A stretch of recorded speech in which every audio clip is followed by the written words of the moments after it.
I'm going to start out by reading the first chapter of a devotional book entitled Run for Your Life. You're probably familiar with the author. I'll get to that in a bit.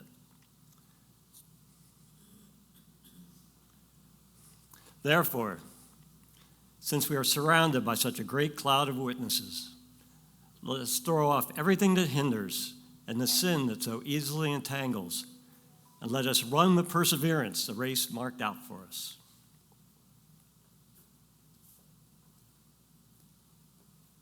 The slides are being touchy. There we go. On April 20th, 1998, Moses Tanui of Kenya won his second Boston Marathon in 2 hours, 7 minutes, and 34 seconds. For his efforts, he was awarded a check for $80,000 and the traditional laurel wreath. About 3 hours and 1,600 runners later, an unheralded 41-year-old runner from Mount Lebanon, Pennsylvania, turned the last corner from Hereford Street to Boylston Street and entered a tunnel filled with a deafening yet joyful roar. The voices of tens of thousands cheering along the home stretch.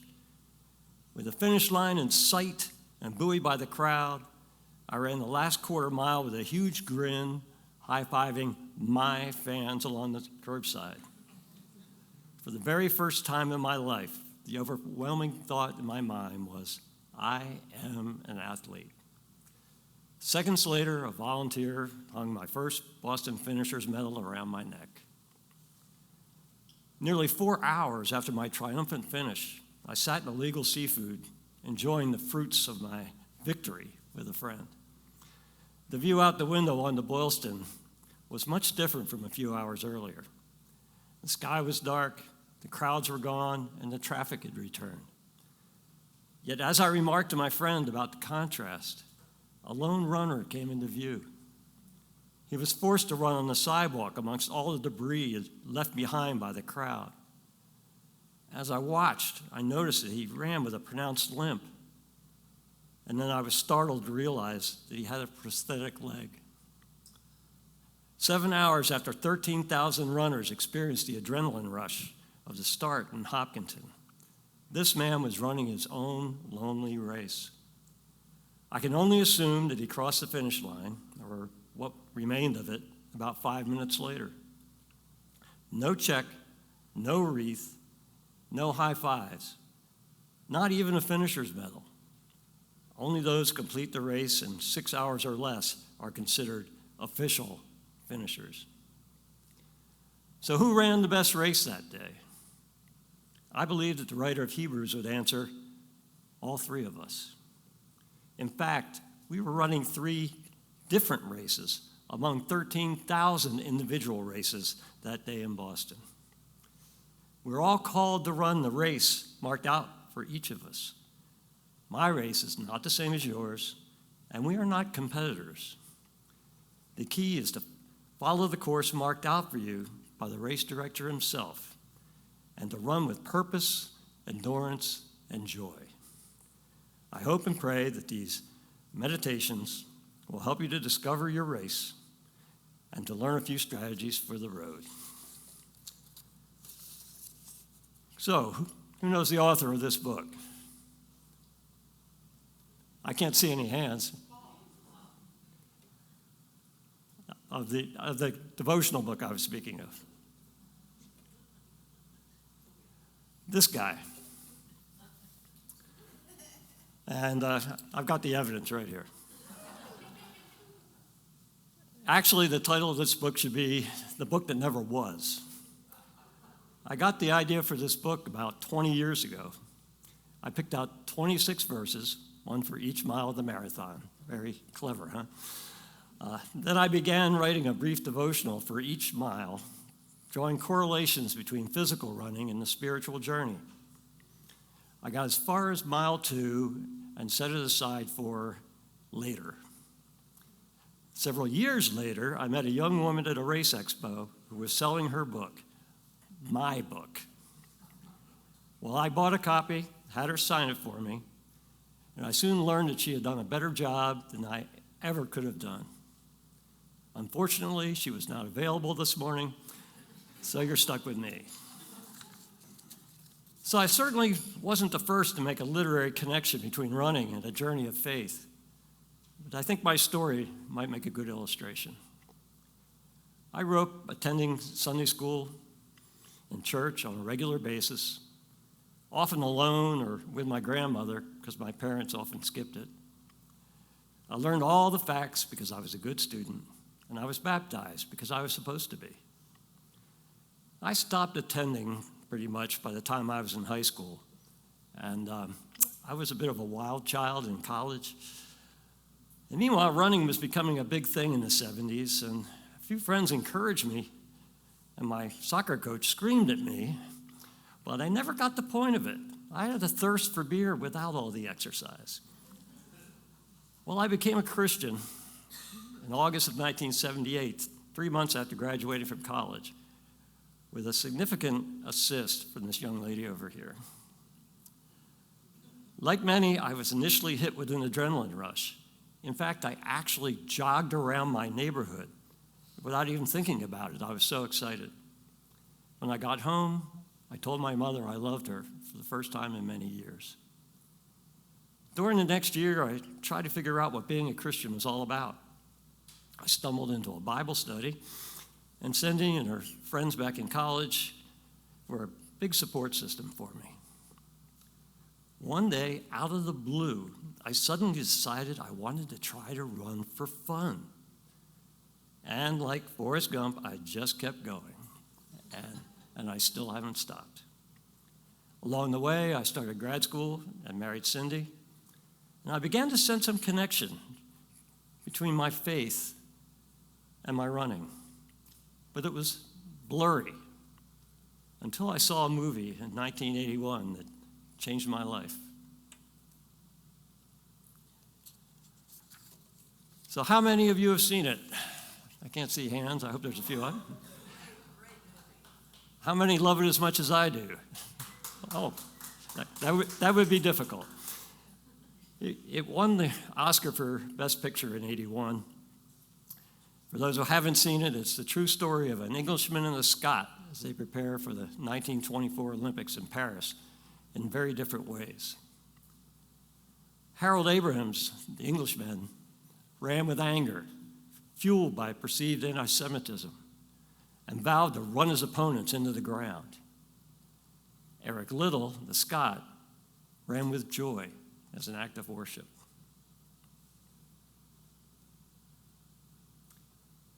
I was, and I still am, inspired by the story of Eric Liddell. He was born in China, the son of Scottish missionaries. He came home to Edinburgh for the first time for his university education and was an outstanding rugby player and sprinter. When his sister encouraged him to give up his Olympic dream, he said, "God made me for a purpose, for China, but he also made me fast. And when I run, I feel his pleasure." While in Paris, he learned that the qualifying heats for the 200-meter race, his best distance, were scheduled for a Sunday. He refused to run on the Sabbath and was disqualified. Instead, he qualified for the 400-meter, for which he hadn't even trained. As he stood on the track before the final, he was approached by Jackson Schultz, an American runner, who handed him a note and walked away. The note was simply a quote from 1 Samuel. "He who honors me, I will also honor." Of course, Eric won the gold medal. Later, he returned to China to resume his mission work for the next 25 years. His life after the Olympics was just as inspirational until he died in a Japanese internment camp at the end of World War II. As the movie says, all of Scotland mourned. My faith and my running have been intertwined ever since. The metaphor of running a race is an illustration my walk of faith has become even more vivid. But it wasn't until I started running marathons at 41 years old that I finally got it. So how many of you have run a marathon? Is there a single hand out there? How many have run a race?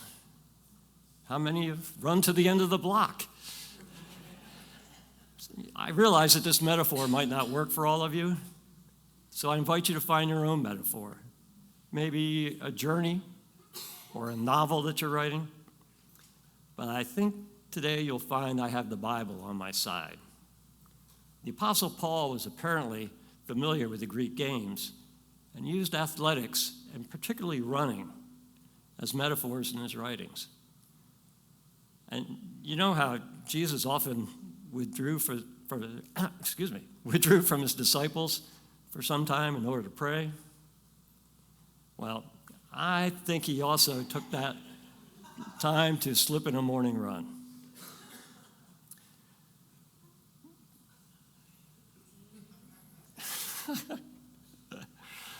So let's get ready for your race by jogging through the other 25 chapters of my book. Well, more like a sprint, and not this kind of race. I mean the race of your life. Mile 2, the right equipment. There is so much equipment out there. Every running store is filled with expensive outfits, high-tech gadgets, and other ways to spend your money. But there's really only one thing that you need. Find the right shoes for you and stick with them. Everything else will take care of itself.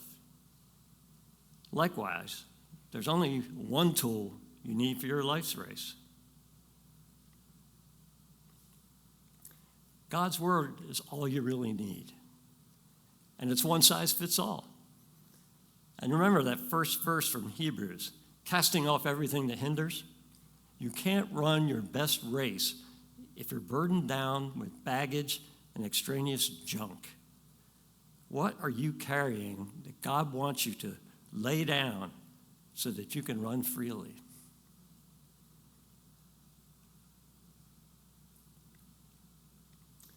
Training. Take your spiritual training seriously. You can get a lot of advice about this, but in the end, you have to find your own plan and stick to it. You don't want to be disqualified because of insufficient discipline in your training.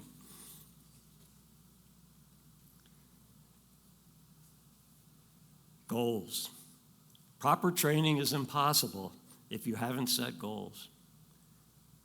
In running, goals should be challenging but achievable. And when you've achieved them and you start to cruise, it's time to set new goals. What are your goals in your spiritual race?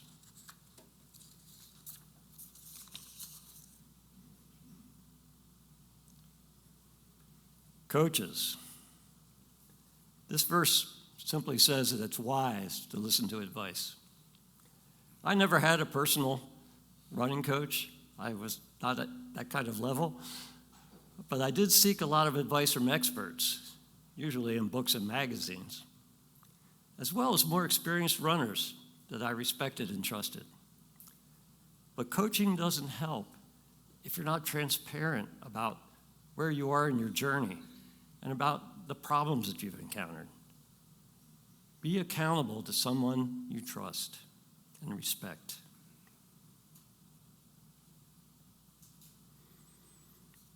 Food.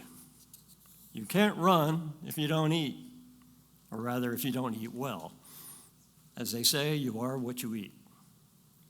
What is the source of your energy in your training for life? Empty calories or real nutrition? Jesus said that he is the bread of life. So load up on those quality carbs. And in the midst of your race, when you're low on energy and you can't stop for a true meal, keep the spiritual equivalent of those little gel pouches handy. Verses or images that inspire you.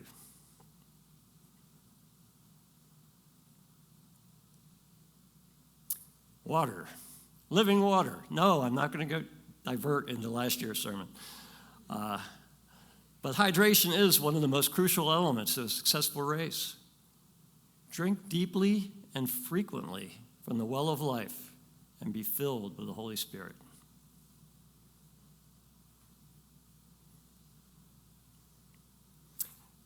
Partners. This is a great verse for runners. Cracks me up.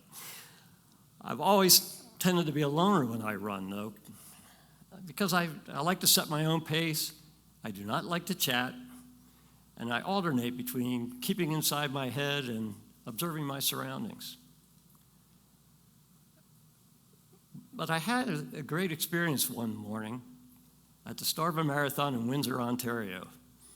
I met a young man who was about to start his first marathon. He was nervous, and I was much more experienced. I was starting my second marathon. Off we went. And we ran together for a little more than 20 miles. Sometimes we chatted, sometimes we encouraged each other, and we both needed encouragement. And sometimes we were just quiet, kept each other company. Around mile 20, he'd had enough, and he had to drop out. But I ended up finishing strong, and it was the fastest marathon I ever ran. I still never beat that time. Who do you have running beside you to encourage you and to receive your encouragement during the tough miles, to simply be there? If you don't have a buddy, find one or join a group.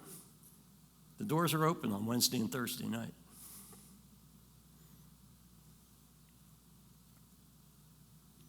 Patience. Training is hard. You set goals, but you can't seem to achieve them. Life begins getting in the way. You're frustrated, maybe ready to quit. Patience is crucial. David said in Psalm 40 that he waited for the Lord, and the Lord turned to him and heard his cry. He'll hear yours too, and he'll give you exactly what you need. And what you need may very well be rest. We all need it. Jesus offers it. Take him up on his offer. Oh, this is a fun one. Injuries. Nobody plans for them. Nobody wants them. But we all get injured physically and emotionally. This is a topic for an entire sermon, which I promise I'm not going to give. But a couple of observations from my running experience. Unfortunately, I have a lot of experience in this area. Some of mine, and maybe some of yours, were actually self-inflicted. I have tripped over a chunk of ice frozen to the pavement and landed flat on my face twice in the last 10 years since we moved to Louisville. 2 broken pairs of glasses and 1 broken nose. Watch your step in life. Second, I got a blister in the final miles of a marathon years ago. And I was able to gut it out to the finish. The blisters healed after a few days. But as I started running again, I started getting a pain in my shin. It kept getting worse. My blister had forced me to land wrong on every stride. And I had a stress fracture that forced me to quit running for 2 months. Gutting it out isn't always the best strategy. Stop, heal, and then carry on.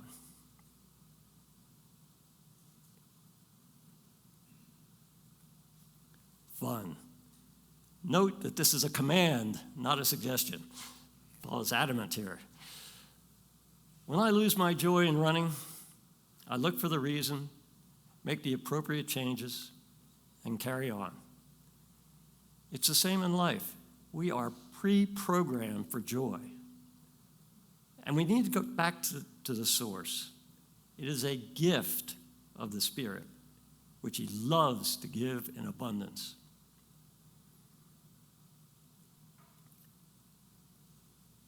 Focus. Successful running is impossible without focus. Same's true for life. The question is, what are you focused on? Note that this verse comes immediately after the very first verse in the intro. about running with perseverance the race marked out for us. To run a successful race, keep your eyes on Jesus. Enough said. Hey, we're halfway through. Mile 13. Perspective. At the same time, you always need to keep your perspective. Be aware of the people and the situations around you. Proverbs 19 says, it's not good to have wisdom without discernment, nor to be hasty and to miss the way. That makes sense in running and in life too.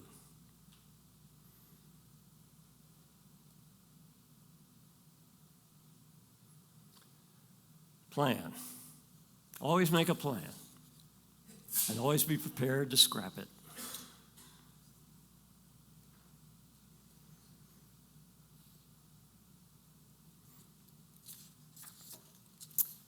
The starting gun.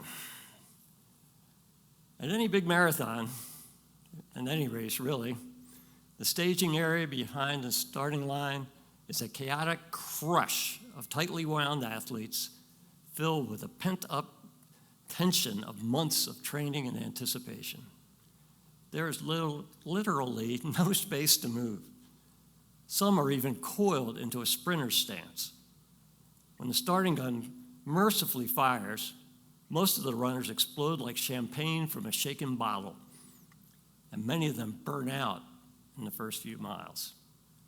The wise ones relax as best they can, walk across the starting line, and gradually accelerate to something less than their goal pace. The turtle was wiser than the hare. Be a turtle.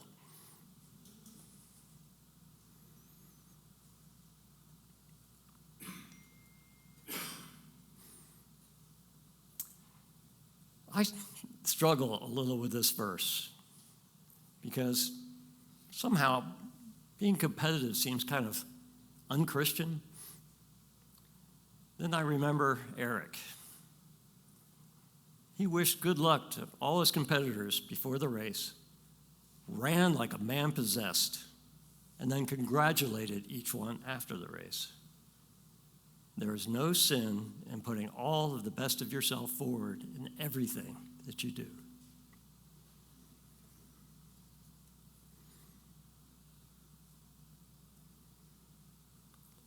Weather.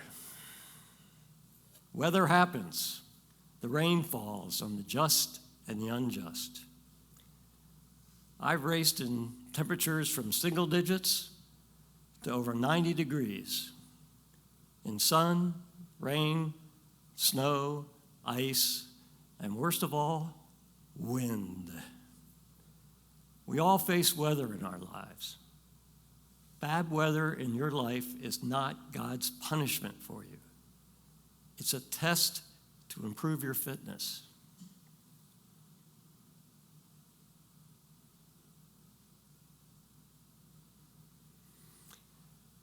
The crowd.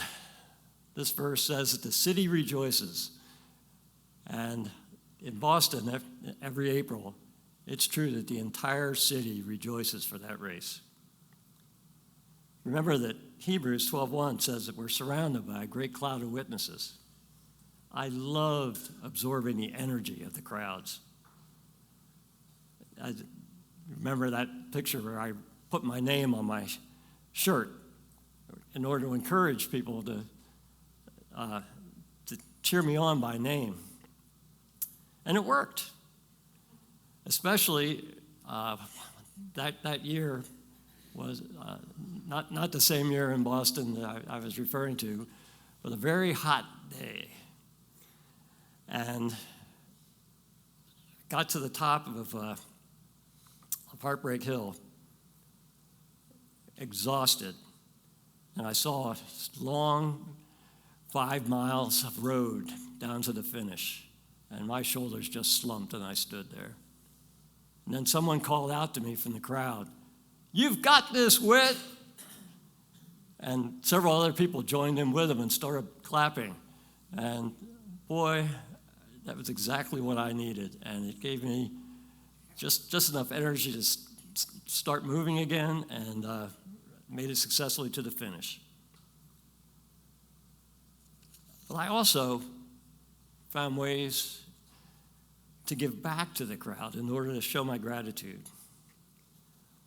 One time in Boston, I saw a very young boy handing out orange slices to runners, and no one was stopping. Everybody was so concerned with their race that they weren't paying attention to anything on either side of them. Well, I saw him, and he looked so sad that I pulled up behind him, stopped, knelt down, took a slice. I didn't even want the orange. And I thanked him with a smile and a high five, and his face lit up like a Christmas tree. Draw energy from those around you and pass it forward to those who need it.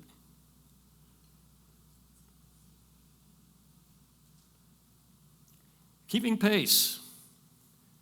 Lack of focus can cause you to lose your pace without even noticing. It's easy to slow down if you don't keep checking yourself, or even to speed up, so you waste energy and then you end up struggling to finish. Pace teams are a great idea, but only if the leader sets the proper pace. I have unfortunate experience with this because one time in Columbus, my goal has always been to run a 3-hour marathon. And so I was feeling great. I was in great shape, signed up for the 3-hour pace team. And we met before the start and had a young leader who was really fit. And off we went. And boy, it was great to have all that company, and we were having a great time. I started looking at my watch somewhere around mile 8 or 10 and thought, we're about 5 seconds faster than our goal pace. Well, okay. And a couple miles later, we were 10 seconds ahead of our goal pace. And I started to wonder about our leader. And at mile 17, people in our team started dropping like flies. By mile 20, I was one of them. And as it turns out, I saw one of the guys from the team, after I had to walk 6 miles, the last 6 miles of the race to the finish line because I could no longer even jog. I bumped into this guy. He said that the leader of the team himself had dropped out at about mile 22. So be careful what team that you join.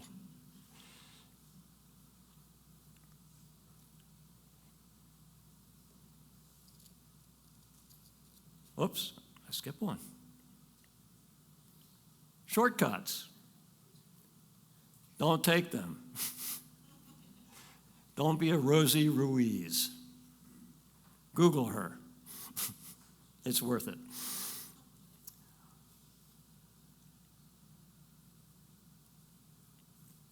Mile 23, the hills. Ah, the hills. The hills are alive. Life does seem like you're going uphill a lot of the time. Those hills can seem very steep when you're exhausted. Heartbreak Hill is brutal, but it's only 88 feet high. What's the big deal? The problem is that it comes at mile 20, and it's preceded by a series of other smaller hills. I'll let you draw your own analogies to your life.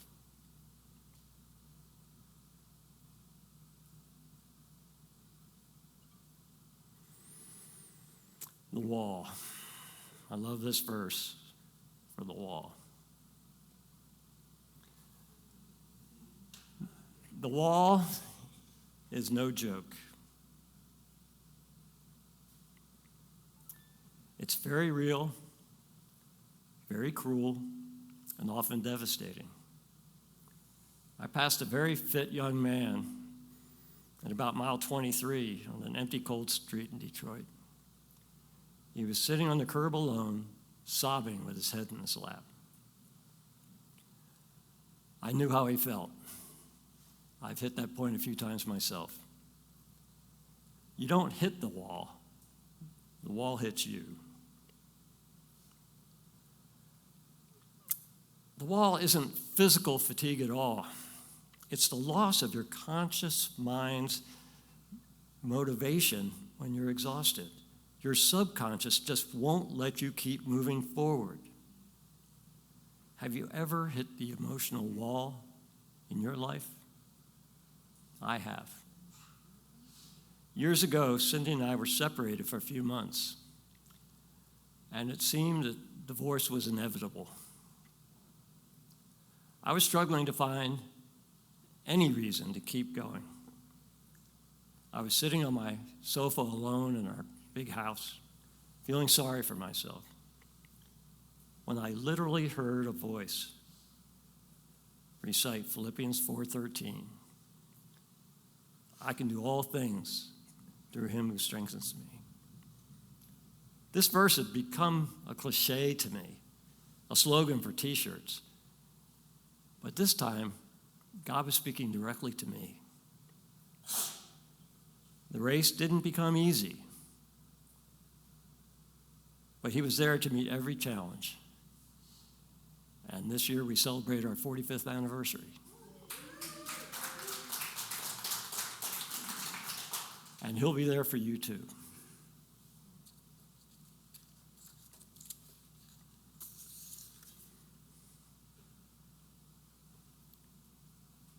Speaking of ones that don't sound particularly Christian, a mantra. Sometimes it's good to have something to repeat in your head when times are tough. Remember that Eric said that when he ran, he felt God's pleasure. I know that Christ lives in me. I sometimes remind myself of that when I'm running, like he's seeing what I'm seeing, feeling what I'm feeling, that he's enjoying the ride. Colossians 1:27 speaks of Christ in me, the hope of glory. I repeated that phrase many times late in marathons. A spiritual mantra can be of great help in times of trouble. Find one of your own.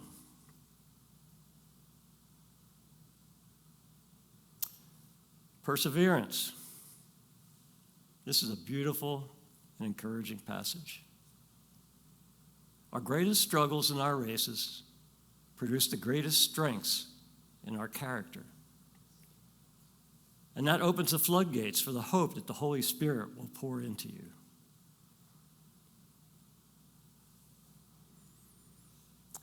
And we've made it to the finish line.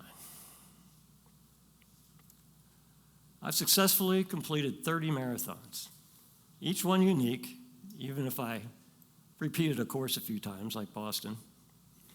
And so I have 30 of these trinkets hanging in my office.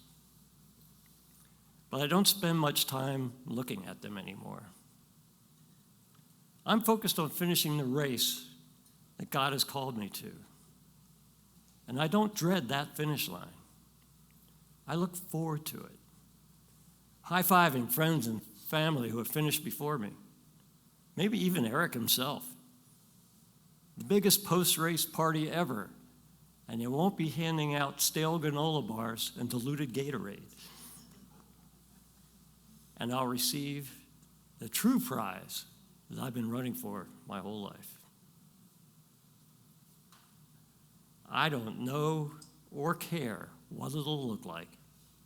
I'm only focused on the one who will ultimately hang that medal around my neck and hearing him say, "Well done, good and faithful runner."